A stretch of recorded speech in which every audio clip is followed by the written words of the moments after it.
Ay Allah ne güzel gün bu. Aytaş'ı görsen de. Vallahi hakikaten ha. Bir tarih. Var içinde tapıl yığmışsan bir yere.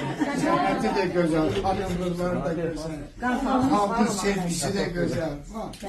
Neçə illər onu koruyup saklamak çok çetin meseledir. O sevgini. Hamısı onlar saklayıp. Sizi böyle güzel, böyle cavan saklayan sizin güzel kalbinizdir. Bilirsiniz onu. Sizin gibi insanlar kıymetlendirir.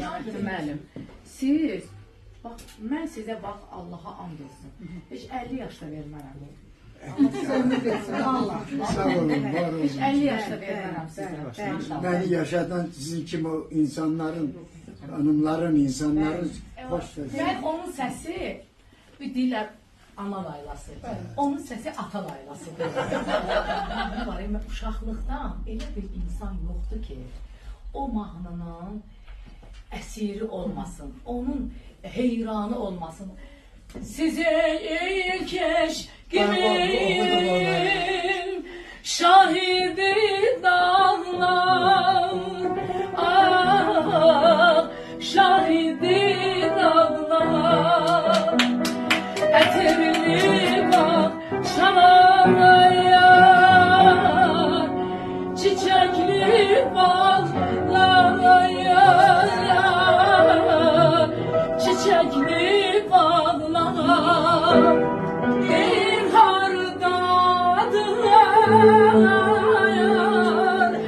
bir hardadılar, o yüzünmüş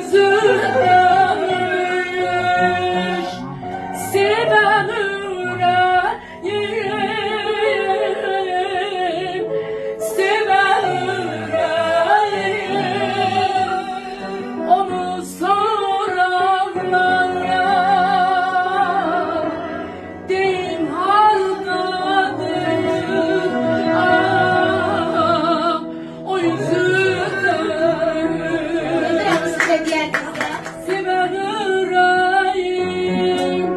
Polis paralar